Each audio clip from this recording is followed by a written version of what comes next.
humanos. Y la presenta Eduardo Polín, de la UNED. Sí. Bueno, vamos a ir abriendo. ¿Está encendido? No. Tiene que estar rojo. Ahora.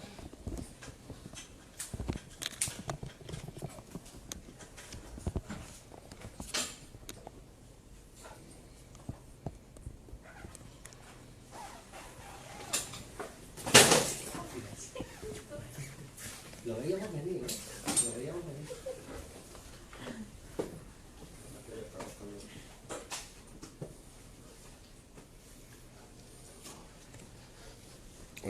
Esto no... Seguimos con el usuario. Bueno, buenas tardes. Gracias por estar aquí. Los valientes que Sí, hemos queda querido muy venir. presentilla, queda muy poco ya, Queda poquito, ¿no? Bien, la presentación que voy a realizar ahora mismo es un experimento que lleva por título, como bien ha dicho Vicente, velocidad de adquisición de discriminaciones condicionales en función de la variedad o no de estímulos condicionales en humanos. El trabajo lo hemos realizado tanto el doctor Vicente Pérez como yo mismo, el señor Eduardo Polín. Bueno, voy a comenzar, no voy a extender demasiado con la introducción, fundamentalmente voy a hablar un poco de los motivos que nos han llevado a estudiar este tipo de cuestiones, ¿no? Lo voy a poner en relación con otro tipo de cosas que también hemos estudiado, muy relacionadas con esto, que no son exactamente lo mismo, pero que vienen también al caso, ¿no? Y procederé después a comentar un poco el procedimiento de lo que hemos hecho, por qué lo hemos hecho así, los resultados que hemos obtenido y discutiremos brevemente lo que se ha encontrado. Bien, el motivo de que nosotros hayamos decidido estudiar la variedad de eventos, entendida como aquellas situaciones en las que nos vemos envueltos en una serie de contingencias que conlleva la aparición de distintos estímulos, no siempre los mismos, es que en el ambiente fuera de laboratorio entendemos que esto puede suceder, ¿no? Es algo propio de contextos, digamos, de bajo control, ¿no? De situaciones fuera de laboratorio en la que no se controlan todas las variables que están teniendo lugar o que están interviniendo.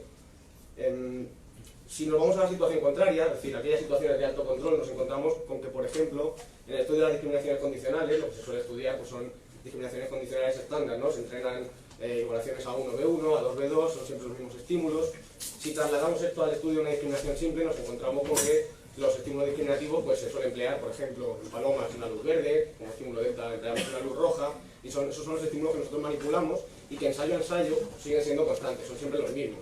Así como los eventos consecuentes, ¿no? Los reforzadores, por lo general también se utilizan los mismos. Es decir, nosotros entrenamos una paloma para realizar X discriminaciones y lo que hacemos es reforzar sus respuestas siempre en base a los mismos reforzadores, fundamentalmente comida, ¿verdad? Bien, nosotros entendemos que como en ambientes no controlados estas situaciones implican variedad, es decir, implica que no siempre los estímulos de control son los mismos, sino que pueden variar.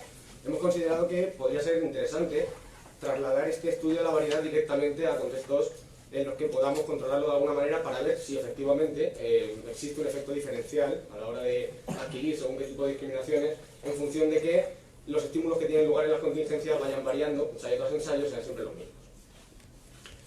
En ese sentido, hemos presentado ya distintos trabajos a lo largo de todos los congresos SABE, desde allá por el año 2012 en Sevilla, en el que presentamos un estudio en el que variábamos los estímulos reforzadores condicionados o reforzadores secundarios que aparecían tras la emisión de una respuesta operante, en discriminación simple en palomas.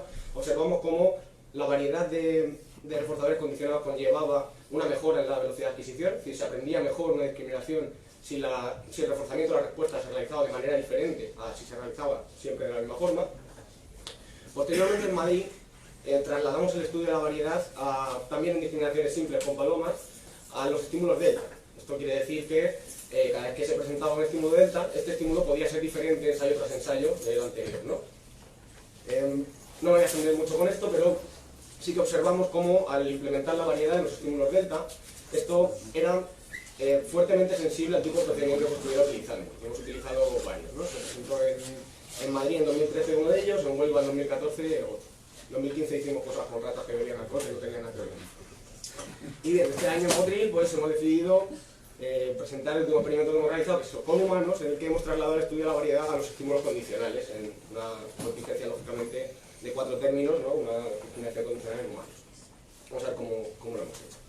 Esto pretende ser una primera aproximación al estudio de la variedad, que ya lo hemos estudiado, pero sí es cierto que no lo hemos estudiado en, digamos, en contingencia de 4 términos, propiamente dichas. Tampoco lo hemos estudiado de la misma forma que lo hicimos en palomas en humanos. Esta es la primera vez que lo hacemos. Y bueno, por poner algún ejemplo de estas situaciones, para ejemplificar todo esto que estoy diciendo, en situaciones fuera de laboratorio, esto puede ser un ejemplo interesante, ¿no? Un ejemplo que a mí particularmente me gusta. Por un lado, ejemplifica la importancia de cómo situemos en función de la molaridad o molecularidad el nivel de análisis que realizamos. Y me explico. El ejemplo de un semáforo se suele poner muchas veces como un ejemplo de discriminación simple. Si tenemos en cuenta la conducta de avanzar, por ejemplo, la luz verde sería un discriminativo positivo, la luz roja sería un estímulo delta, ¿no? Eso sería un análisis bastante molar de lo que está sucediendo.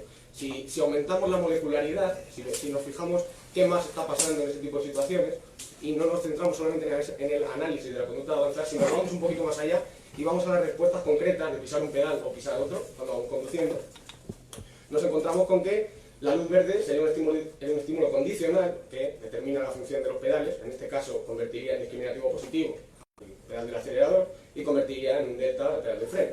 La situación se invertiría, ¿no?, en caso de que la luz presente fuera la roja. Sería otro estímulo condicional diferente. Pero además, no solamente están los semáforos, no solamente son los semáforos, es un ejemplo sencillo pero que lo ejemplifica, ¿no?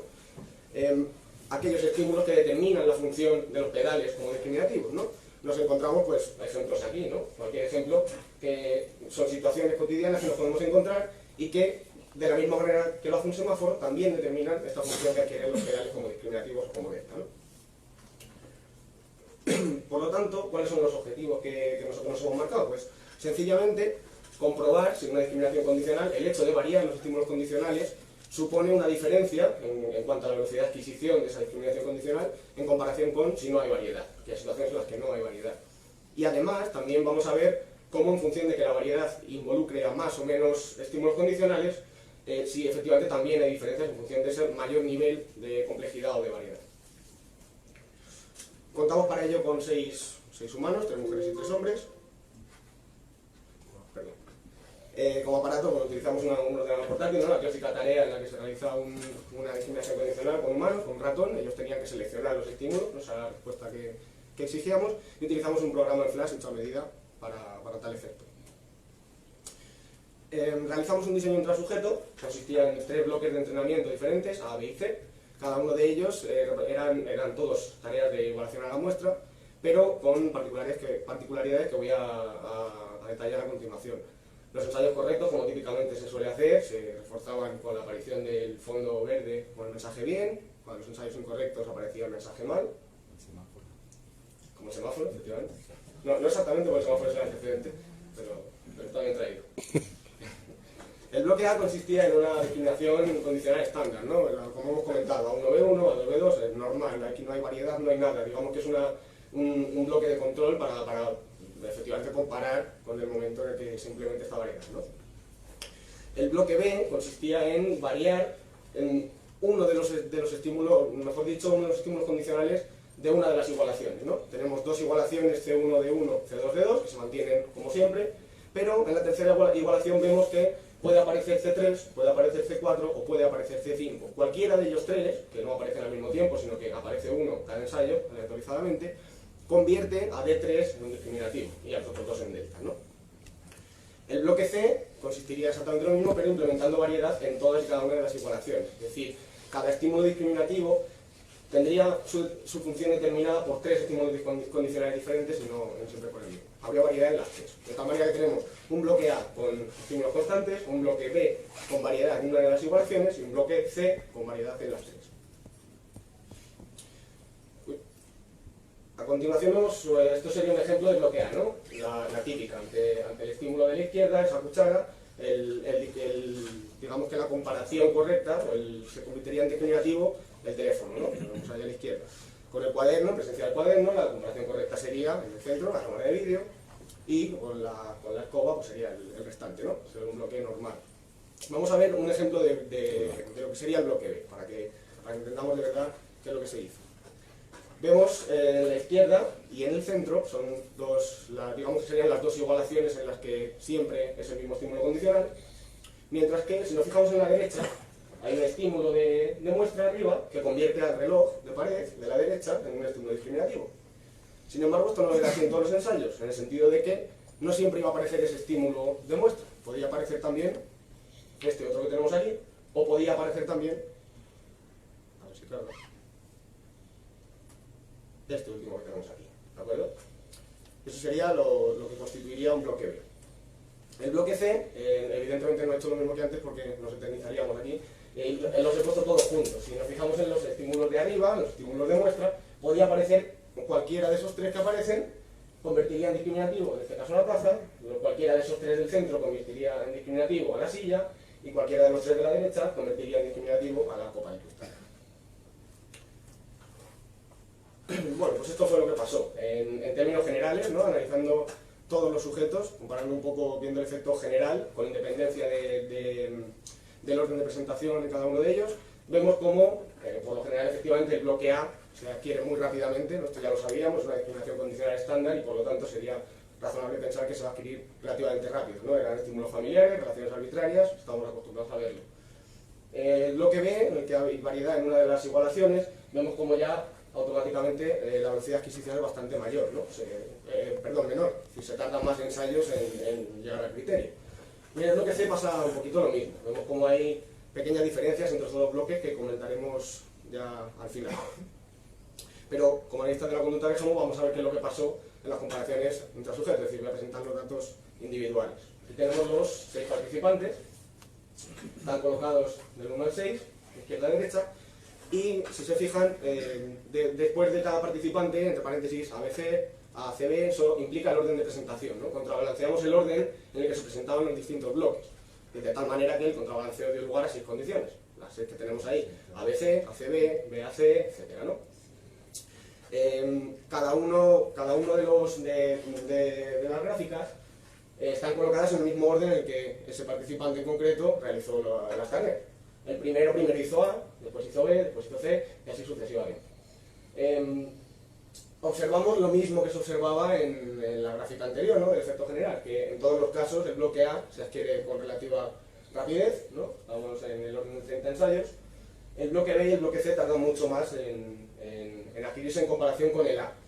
Sin embargo, vemos cómo puede variar el hecho de que haya diferencias o no haya diferencias entre B y C. Es decir, que el hecho de que haya un mayor nivel o menor nivel de variedad puede llegar a afectar, pero parece que esto está profundamente influenciado por el orden, ¿no?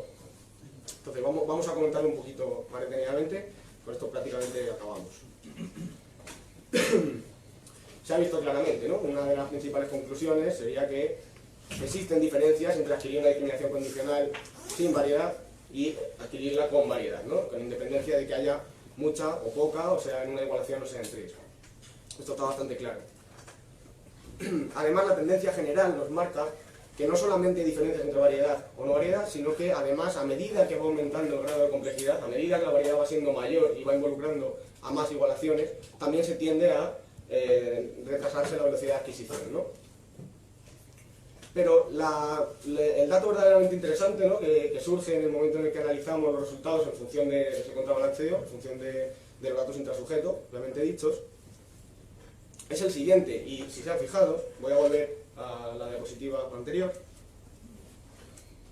para que puedan ver los resultados. Es cierto que en el momento en el que A se presenta en primer lugar, sería... Vaya, perdón. En el momento en el que A se presenta en primer lugar, vemos que no hay diferencias entre B y C. Es verdad que se tarda más en B y C que en A, pero vemos que no hay diferencias entre ellas, ¿no? Esto, hipotetizando, porque qué es lo que podría estar pasando aquí, sabemos que en este tipo de tareas, en este tipo de trabajos, existe un efecto que se llama disposición en aprendizaje, ¿no? El hecho de haberte expuesto a según qué tipo de contingencias, una discriminación condicional en este caso, normalmente provoca o facilita la adquisición posterior de contingencias parecidas, de discriminaciones condicionales, que en este caso involucran contingencias del mismo tipo. En este caso, cuando A va primero, parece que no se da este efecto, ¿no? Parece que es tanta la diferencia en la dificultad entre que haya o no haya variedad, que no puede llegar a verse ese fenómeno, ¿no? Probablemente el hecho de que A nos estemos encontrando con un efecto techo, ¿no? El hecho de que A se adquiera tan rápidamente implica que no se entrena lo suficiente como para poder observarse después el fenómeno de disposición de aprendizaje. Cuando A no va en primer lugar, vemos el participante 3, el 4, el 5 y el 6, vemos cómo ya empiezan a surgir diferencias entre B y C. Por ejemplo, cuando B se presenta en primer lugar, sería el caso de los participantes 3 y 4, vemos cómo efectivamente sí se empieza a observar el fenómeno de disposición de aprendizaje. Es decir, que se tiende a adquirir más rápido lo que se hace después, ¿no? Lo que se hace primero es muy complicado, implica variedad, implica complejidad, pero aunque después nos exponga en una situación en la que la complejidad es mayor, por el efecto de disposición de aprendizaje probablemente, aún así se adquiere más rápido, ¿no?, que lo anterior. Lo mismo sucede con el participante 5 y el 6, en cuyo caso se presenta en primer lugar el bloque C, el bloque en el que hay variedad en las tres igualaciones, y posteriormente la tarea del bloque B lo adquiere mucho antes. Esto llevado, nos habíamos quedado por aquí. El efecto techo lo hemos comentado. Y lo último es precisamente eso, ¿no?, que es uno de los datos más interesantes. Cuando se entrena primero B y después va C, se observa el efecto de disposición de aprendizaje, pero no de una manera tan clara. Esto podría tener una explicación relativamente sencilla, ¿no?, y es que estamos yendo de un nivel de dificultad menor a mayor. Sin embargo, cuando vamos de un nivel de dificultad mayor a menor, sería el caso de hacer primero C y después B, parece que el efecto de disposición de aprendizaje es mucho más claro, ¿no?, y se aprende mucho antes, o se adquiere mucho antes la discriminación condicional que se hace en último lugar. Y por mi parte, nada más, muchísimas gracias por su atención, espero que sea tan interesante.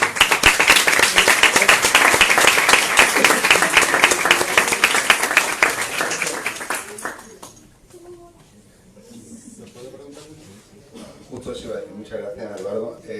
Por cuestiones de tiempo, da la impresión de que si acumulamos las preguntas al final se prolonga menos la sesión y vamos un poquito cortito. Es decir, las preguntas al final. Las dos siguientes ponencias vienen de la Universidad de Huelva.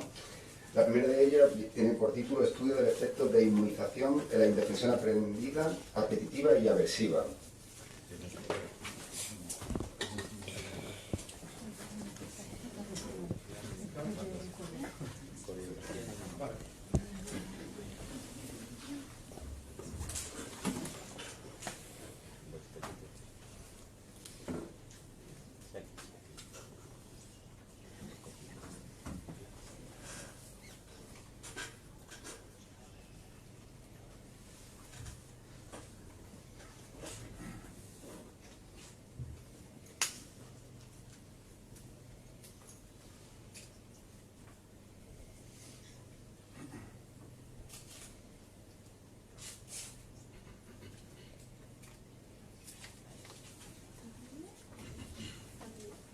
Vale, pues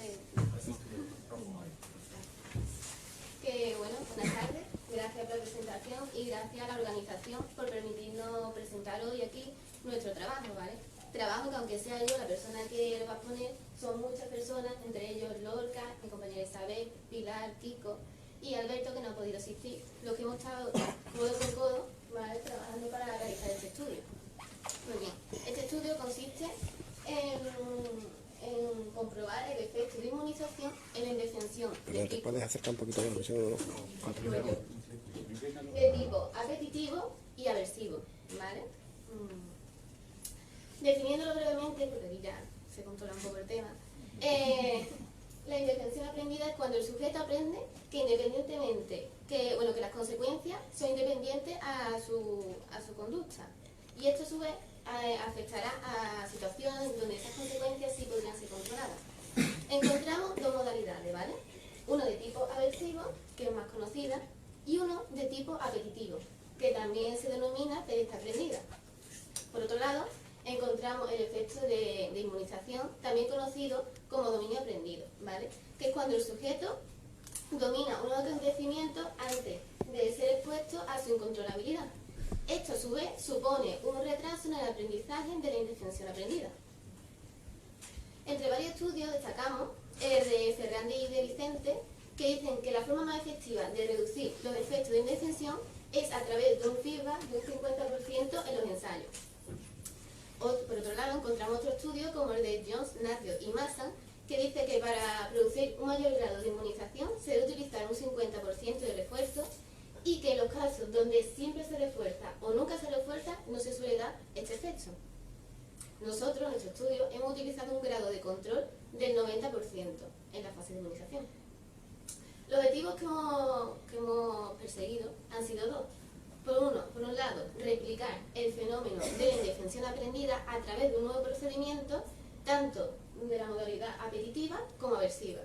Y comprobar si el fenómeno de indefensión queda reducida o anulada por una preexposición en la fase de inmunización. Pues los sujetos que han participado en este estudio han sido un total de 49 estudiantes de entre 18 y 33 años, de los cuales el 30% eran hombres y el 70% mujeres. Todo esto ha sido a través de un procedimiento de muestreo accidental. Los instrumentos que hemos utilizado han sido, por un lado, el Train-Making Test, que se ha utilizado realmente como una prueba distractora, ¿vale?, en el grupo control, para intentar igualar el efecto de agotamiento con el grupo de inmunización. Y por otro lado encontramos el software gratuito OpenSesame, que ha sido con el que hemos programado realmente todas las fases de nuestro estudio. Este ha consistido, ¿vale? Todos conocemos el juego de piedra, papel, tijera, pero en este caso hemos utilizado la figura de fuego, rama y agua para intentar minimizar el efecto de dominio que se pudiera tener sobre el juego de piedra, papel, tijera. Bueno, aquí también podemos ver algunas de las instrucciones, como por ejemplo el fuego vence a rama, y los números son las teclas que serán asignados a cada figura. Este estudio tiene dos tipos de retroalimentación. Por un lado tenemos uno visual, que cuando ganaba aparecía el símbolo del corazón, si perdía el corazón roto, y si empataba el símbolo de igual, ¿vale? A la vez aparecía una retroalimentación auditiva específica para cada retroalimentación, si ganaba, perdía, empataba. Por otro lado teníamos el segundo tipo, que sería visual, que sería la barra analógica. Encontramos aquí, donde el sujeto partía de 950 puntos, ¿vale? Si ganaba, sumaba 1, si perdía, le restábamos 5, y si empataba, ni sumaba ni perdía. Además, esta barra iba cambiando de color, es decir, si tenía una puntuación alta, se mantenía verde, si tenía puntuación media, naranja, y si era baja, roja. Pues el diseño de este estudio ha consistido en 5 grupos, un grupo control, dos grupos de indefensión apetitivo, ¿vale? Uno con la fase de inmunización y otro con indefensión aversiva, pero uno de ellos con la fase de inmunización, ¿vale? Esta fase de inmunización ha pasado por estos grupos con un 90% de contingencia, es decir, si aparecía una figura, había un 90% de probabilidades de que volviera a aparecer esa misma figura, ¿vale? Esto ocurría durante, el sujeto, si acertaba, el criterio era si acertaba 10 veces consecutivas, se cambiaba la figura. Si no se conseguía esos 10 aciertos consecutivos, a los 40 ensayos se cambiaba la figura, ¿vale? Esto además aumentaba la flexibilidad, ¿no?, y la pereza para ganar, claro está. La fase de indefensión tenemos en el grupo control, como ya he mencionado, el Train-Making Test, y el 0% de contingencia, quiere decir que si el sujeto le diera a la figura que le diera, en la indefensión apetitiva siempre se le informaba que ganaba y en la indefensión aversiva siempre se le informaba que perdía, le diera cual le diera. En la fase de prueba, el criterio era igual que en la fase de inmunización, ¿vale? Y todos pasaban por ella. El procedimiento, bien, esto fue en una única sesión, entre 10 y 20 minutos, donde el sujeto primero se apuntaron a una lista, ¿no?, que les proporcionamos, y separamos los grupos de inmunización y control, porque tenían 3 fases, de los grupos de indefensión, porque tenían solamente 2. Cuando llegaron fuimos distribuyéndolo de forma aleatoria y se le entregaron estas normas. Además tenían que añadir su edad, su sexo y sus iniciales. Se les puso en una pantalla, ¿vale?, la figura y la tecla que se le había asociado. Una vez que se le resolvieron todas las dudas, comenzamos la prueba y cuando se cambiaba de fase nos iban avisando y la íbamos pasando. La variable dependiente de este estudio ha sido el porcentaje de respuestas correctas en la fase de prueba, ¿vale? Se se utilizó una NOVA y una prueba HC para, que nos permitía la comparación múltiple de las medias de los grupos. Aquí podemos ver, ¿vale?, el porcentaje en cada fase de acierto, ¿vale? Ahí tenemos el control de inmunización apetitivo, indefensión apetitivo, inmunización aversivo e indefensión aversivo. Y aquí lo podemos ver, ¿no?, de una forma más visual. Claro, si observáis, hay una diferencia, ¿no?, en la fase de prueba, que sí, que tenemos que comprobar sobre todo si es estadísticamente significativa o no. Por lo tanto, al compararla, bueno, por un lado, el grupo de inmunización apetitivo con el de indefensión apetitivo, y nos da una diferencia estadísticamente significativa. Por otro lado, tenemos el grupo de inmunización de la indefensión aversiva con su indefensión aversiva, y nos da una diferencia estadísticamente significativa. Por otro lado, si comparamos los grupos de indefensión, ya sea de las dos modalidades, nos da que no existe una diferencia estadísticamente significativa. Ni si comparamos los grupos de inmunización, tampoco nos da una diferencia estadísticamente. Si comparamos los grupos control con los grupos inmunes, da igual la modalidad, ninguno nos da una diferencia estadísticamente significativa. Por lo tanto, ¿qué concluimos, no? Bueno, después de este estudio?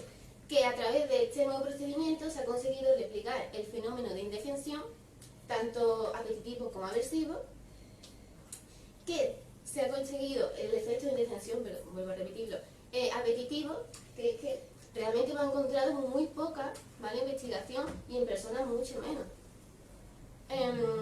También se ha conseguido comprobar los resultados de que la indefensión apetitiva y aversiva dan los mismos resultados, aunque sean diferentes.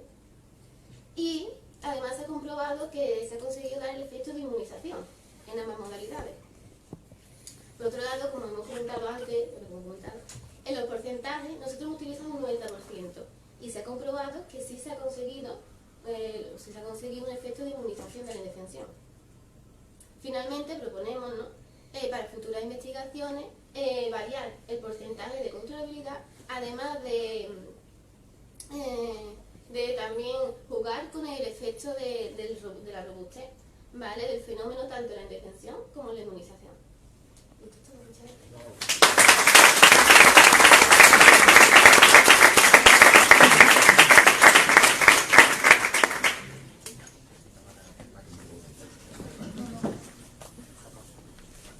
Siéntate aquí para las preguntas. Bien, muchas gracias. En el siguiente estudio se titula Estudio del efecto de generalización en indefensión aprendida aversiva y apetitiva. También nos viene de la Universidad de Huelva.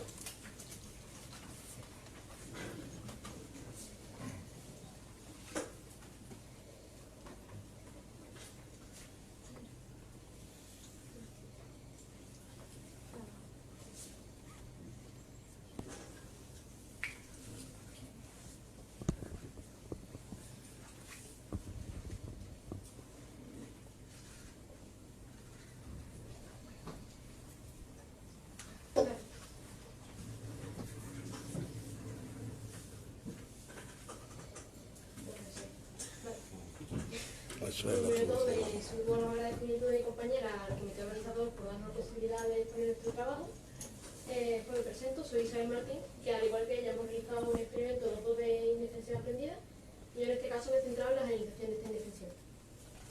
Primero de todo, definir estos dos conceptos para que se comprendan un poco más con respecto al experimento, y con respecto a la generalización es lo que entendemos por la capacidad que tienen los seres humanos de responder del mismo modo frente a dos estímulos distintos. Esta fue descrita por Pavlov sobre los años 20 del siglo pasado más o menos. Y por otra parte, la indefensión aprendida, aunque fue descrita muchos años antes, Seligman es el autor más influyente más o menos en este campo. Y esta es definida como se produce la indefensión aprendida cuando los estímulos, por lo menos dicho, las respuestas son incontrolables cuando las personas aprenden que las consecuencias son incontrolables a las respuestas que ellos dan. En la importancia de estudiar estos dos efectos del mismo unidos es porque se ha demostrado que cuando un sujeto recibe indefensión aprendida en un contexto concreto, si este sujeto se le cambia otro contexto que fuera similar, probablemente volverá a no realizar ninguna actividad. El ejemplo más claro y más simple de esto es cuando un perro recibe descargas inescapables en una jaula y y deja de emitir respuestas de escape o de evitación, si se le cambia a otra jaula que es parecida, pero en este caso sí puede escapar de la descarga, del mismo modo no producirá ninguna actividad y se quedará quieto. Entonces, en este experimento el objetivo primero ha sido crear una situación de indefensión aprendida, ya sea en algunos casos apetitiva o en otros casos aversiva, y después intentar realizar esta indefensión a otra tarea de ejecución que fuera similar. Los participantes han sido 51 estudiantes de la Universidad de Huelva, donde 47 eran mujeres y 12 eran hombres, y estos se dividieron de manera aleatoria en 3 grupos: un grupo control, uno experimental aversivo y otro experimental apetitivo. En la segunda fase del experimento, cada grupo se subdividió en 2, uno para valorar la prueba con generalización y otro la prueba sin generalización, por lo que finalmente hubo 6 subgrupos, donde había 10 participantes en cada uno de ellos, excepto uno, que nada más que pudimos conseguir 9. Los instrumentos han sido 2, el primero de ellos, la tarea de fuego, agua y rama del OpenSesame, como ha comentado mi compañera. Se ve en pantalla cómo veían los participantes para jugar, con el corazón completo cuando ganaba, y estas son las instrucciones que se le daban. Y la segunda tarea ha sido el test de Wisconsin en su versión gratuita de la batería de PBL. Esta es la forma de cómo se jugaba. Arriba están los 4 mazos y a la derecha de todo es la carta que tenían que colocar en cada una de las opciones. En este caso no me extenderé mucho en el test de Wisconsin explicando cómo funciona. El diseño es el que aparece ahí en la tabla. Se ven cuáles son los grupos al completo, con sus consiguientes subgrupos, sincronización y congenización, y sus fases. La primera fase de cada grupo al completo era exactamente la misma, por lo que el grupo al control al completo en la primera fase realizó la prueba del 90% de contingencia de la tarea de fuego en rama, pero en la segunda prueba sí se dividió en 2, donde la mitad hacía otra vez la misma prueba del 90% de contingencia, pero a los que se quería evaluar la generalización realizaron el BTST, que es como se llama el test de Wisconsin en esta batería. Con respecto al grupo experimental aversivo, realizar la prueba de fuego en rama con el 0% de contingencia, que esto quiere decir que independientemente de la figura que eligiera el sujeto, se le hacía perder todos los ensayos, con su consiguiente pérdida de vida y su aparición de corazón roto.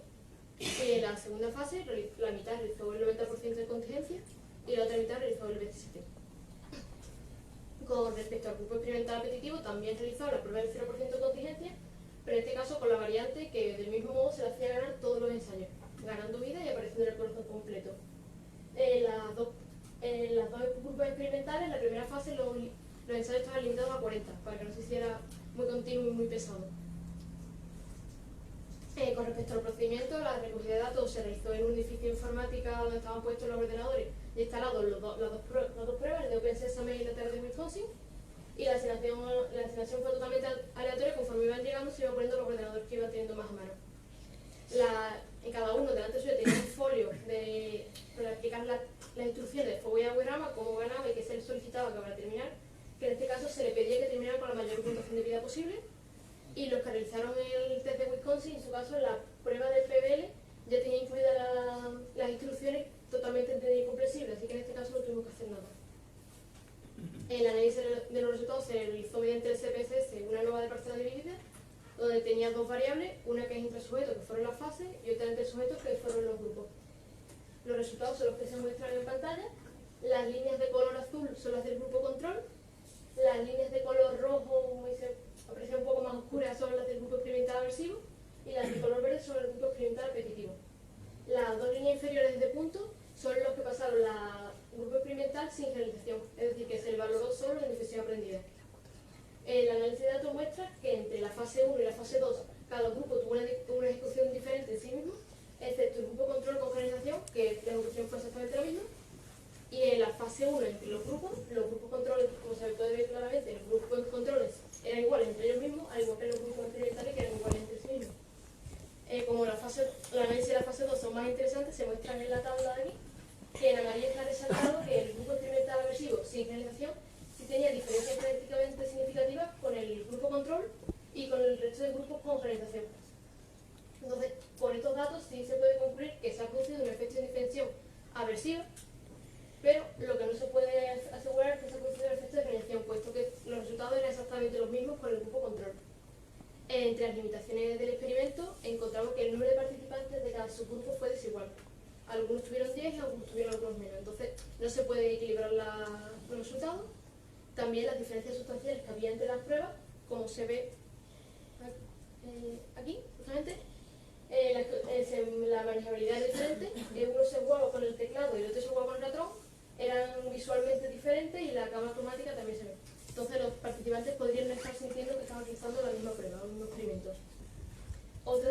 tiene la administración al mismo tiempo de todos los grupos.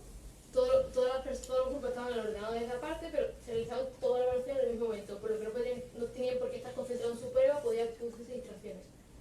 Y después de todo, el número total de participantes, que evidentemente consideramos que 59 participantes no es representativo de una población, porque para futuros experimentos, si se quiere replicar este mismo, se espera que se ponga el número igual de participantes en todos los subgrupos y al igual se aumente como mínimo por al menos el doble, para poder ser representativo.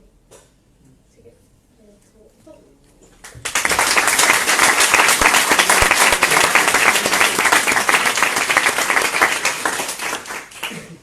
Muchísimas gracias a las dos, en especial por ajustarse tanto el tiempo, está siendo muy generosa. La última de las ponencias viene a la Universidad de Sevilla en colaboración con la UNED y tiene por título Transferencias entre autocríticos controlados por tacto y mandos abstractos.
Yo creo que está abierto ya. Yo creo que está abierto para abajo.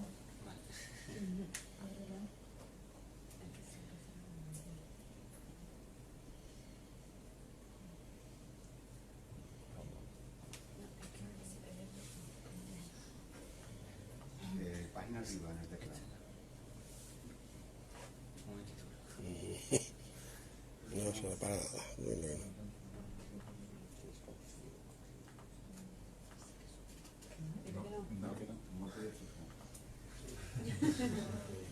Que lo copie, ¿no? Si reabre. Ya. Copiarlo. Que no se puede hablar. Lo está leyendo directamente en el USB. Sí. Lo ha abierto directamente en el USB, copia la escritura. Mira, ¿ves? Escapa.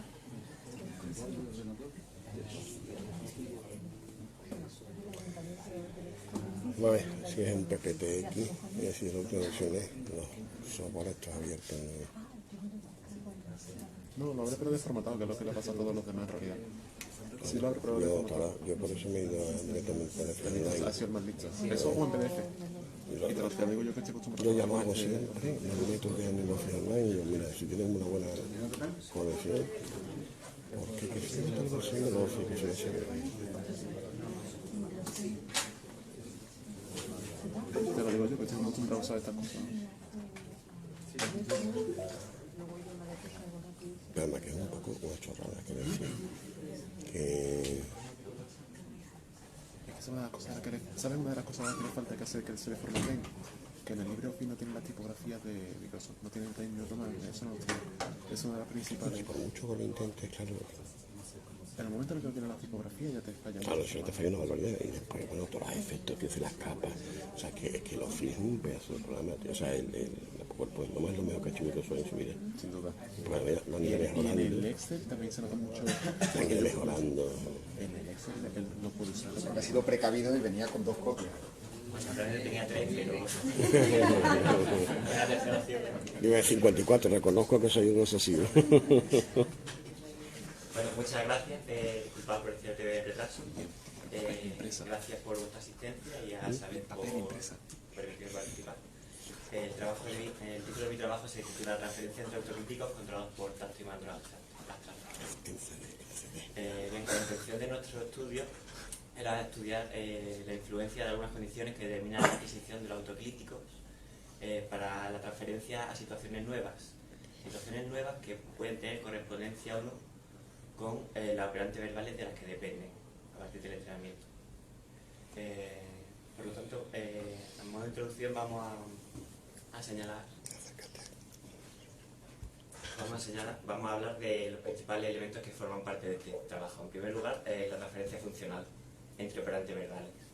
La transferencia funcional se puede definir como el fenómeno, el proceso, mediante el cual al entrenar una operante verbal determinada, de manera posterior se encuentra que se deriva otras operantes verbales que no hayan sido entrenadas de manera directa o de manera implícita. El propio Skinner ya habló de este proceso en su libro de conducta verbal. Él comentó que principalmente había independencia funcional, pero que de manera natural se podría observar transferencia funcional de manera espontánea en niños. Y a partir del experimento de Lamar y Holland en el 85, la investigación sobre la transferencia funcional ha avanzado mucho, aportando bastante evidencia empírica. Otro elemento importante de nuestro trabajo fue la conducta autocrítica. La conducta autocrítica la podemos definir como parte de la conducta verbal que tiene una función de variable modificadora que aumenta o que modifica la probabilidad con la que se emite otras conductas verbales. Es decir, que la conducta de hablante puede modificar la conducta de oyente. Bien, el tercer elemento importante de nuestro estudio fue la instrucción en múltiples ejemplares, es decir, la programación sistemática de las contingencias para potenciar el efecto del aprendizaje. Según diversos estudios, como por ejemplo Zolo Gómez en el 2004, informan de que la instrucción en múltiples ejemplares favorecen un control contextual o una abstracción sobre las operantes verbales. Relacionándolo con nuestro estudio, vemos que este control contextual o esta abstracción facilita la transferencia funcional entre operantes verbales. Si además incluimos la presencia de autocríticos, la instrucción en múltiples ejemplares puede ayudarnos a que se produzca un control sobre estas operantes verbales de la emisión de la conducta autocrítica. Por lo tanto, ¿cuál era el objetivo de nuestro estudio?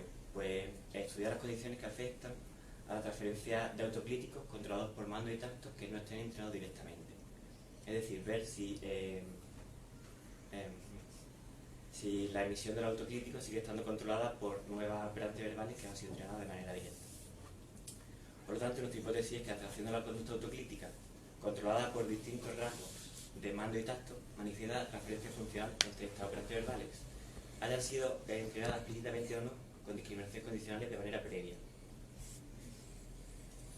Es decir, que las operantes verbales o los estímulos, la función de los mandos o los tactos que contengan los estímulos van a controlar la respuesta autocrítica que emite el participante.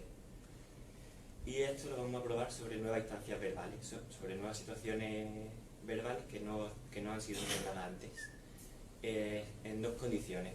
La primera de ellas es en la condición en la que no se cambia de operante verbal.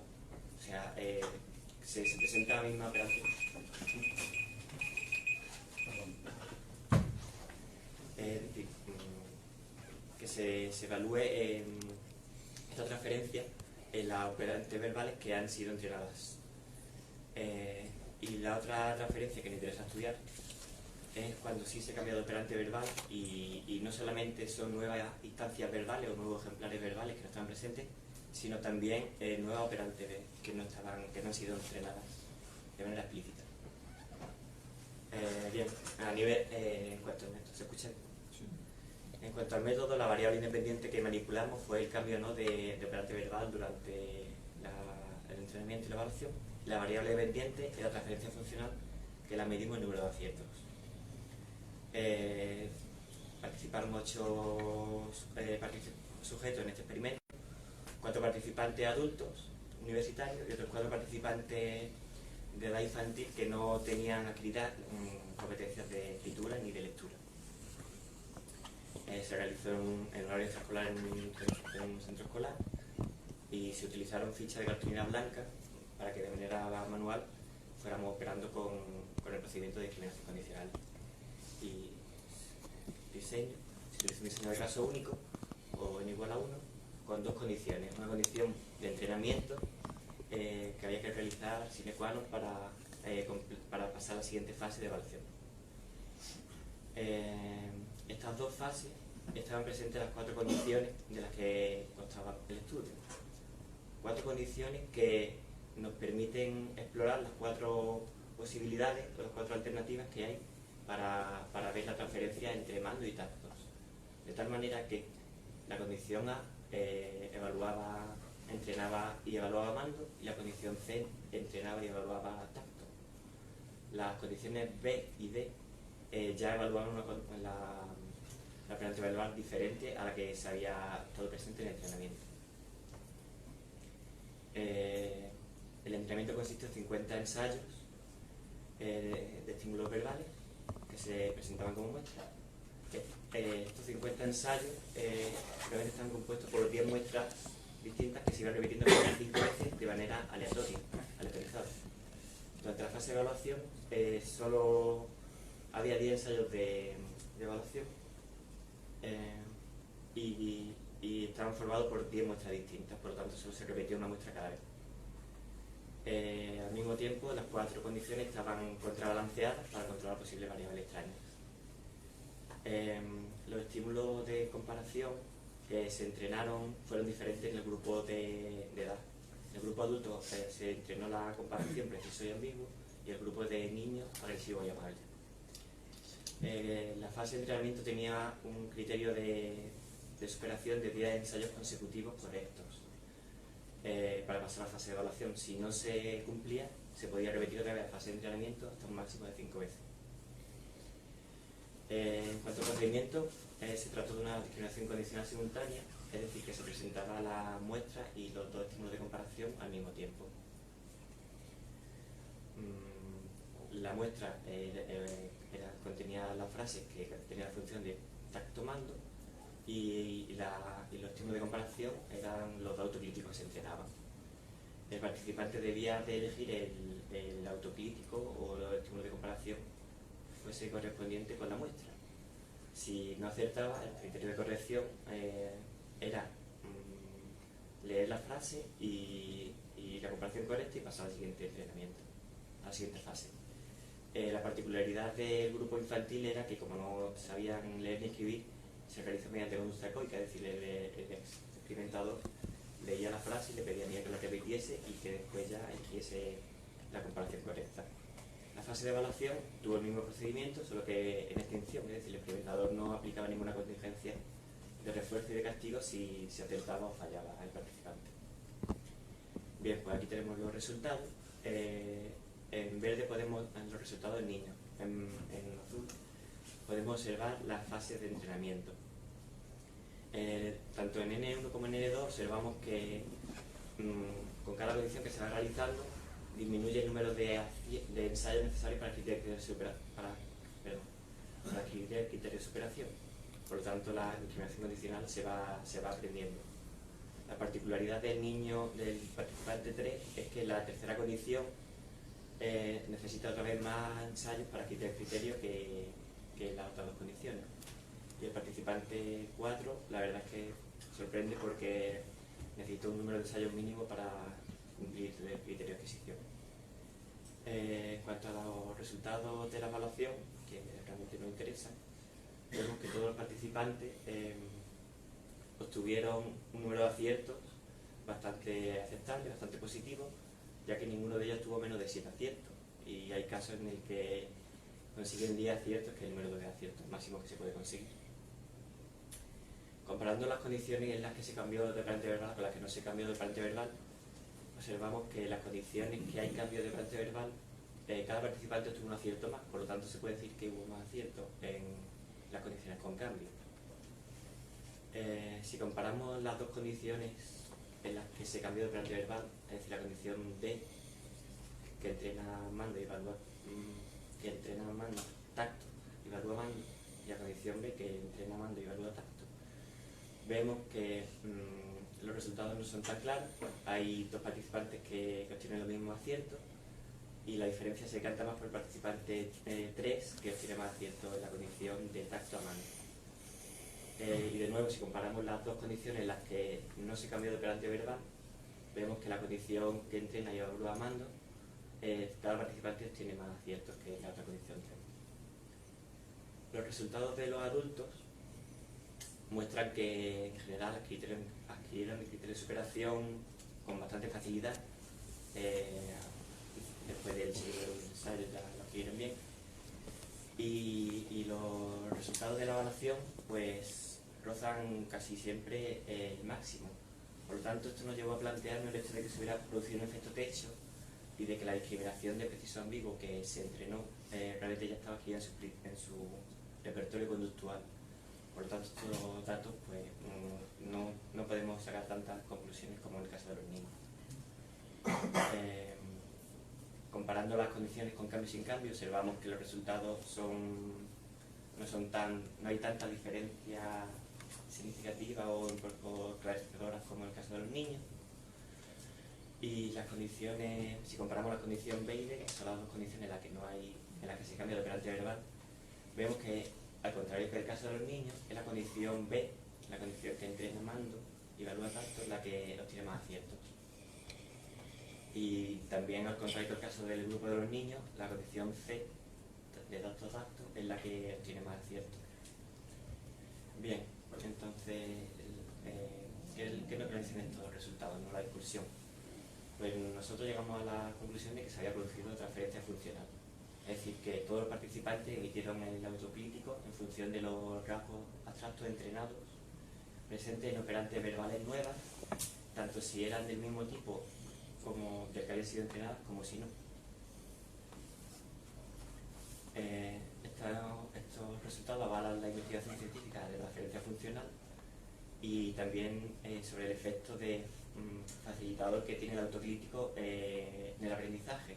En concreto, muy coherente con el estudio de Lobo y colaboradores del año 2015, que observaba que el autocrítico tiene un efecto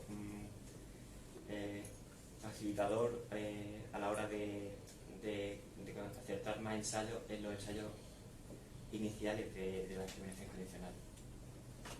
Y también corrobora los artículos sobre instrucciones múltiples ejemplares y la abstracción que facilita para los operantes verbales y el control sobre el autocrítico, ya que al favorecer una historia de reforzamiento para eventos antecedentes, se procura así que los operantes verbales ya tengan una historia de entrenamiento y la transferencia funcional sea más probable. Uno de los dos efectos que voy a comentar antes de terminar es que las condiciones en las que sí hubo cambio obtuvieron mejores resultados que la que no hay cambio. Y esto se puede ver quizás un error metodológico del que nosotros lanzamos varias hipótesis, entre ellas que algunas muestras estuviesen cerradas o que fuesen demasiado semejantes entre ellas, o incluso aspectos motivacionales que están relacionados con el cambio o no de operante verbal. Si analizamos algunas de los estímulos verbales que más se fallaron, aquí traigo algunos ejemplos, como por ejemplo estoy cansado o ese niño muy antipático. El caso de los niños, que los fallaron en todos los casos 3 participantes de 4. Y ya por último, otro efecto que observamos fue que la condición B, respecto a la condición D, nuestro estudio obtiene más resultados. Y esto no es coherente con el artículo de Petuto, Sircar y Michel del año 2005, en el que la condición en la que se entrenaba Tacto y se evaluaba Mando no producía transferencia funcional. Ellos lo achacaban y en cambio sí había transferencia funcional en la condición que entrenaba Mando y evaluaba Tacto. Ellos lo argumentaban porque la condición de Mando, al entrenar el Mando, puede entrenarse de manera implícita en un Tacto. El hecho de que los resultados en estos estudios sean contrarios y que la condición B tenga más resultados puede deberse al efecto precisamente de la abstracción de autocrítico que hemos realizado. Y ya para acabar, las limitaciones de nuestro estudio, quizá deberíamos haber contado con un grupo de edad infantil con menos edad, que no, porque como eran un niño de 5 años, quizá ya tenían algún tipo de experiencia con la lectoescritura que pudiese influir como de variable extraña. Y el criterio autocrítico que ha transcrito en los adultos pues fue una limitación para no obtener más resultados. Para futuras investigaciones podemos plantear el hecho de que en cada condición las muestras sean totalmente independientes respecto a otra condición, revisar el criterio de adquisición de la transferencia funcional, ya que en la literatura no nos pareció que había una claridad respecto a este criterio, dificultar la muestra de los adultos para que no ocurra que ya esté activo en su repertorio la discriminación condicional, y el contrabalanceamiento de las condiciones, quizás estudiar el orden pueda resultar también muy interesante. Muchas gracias por...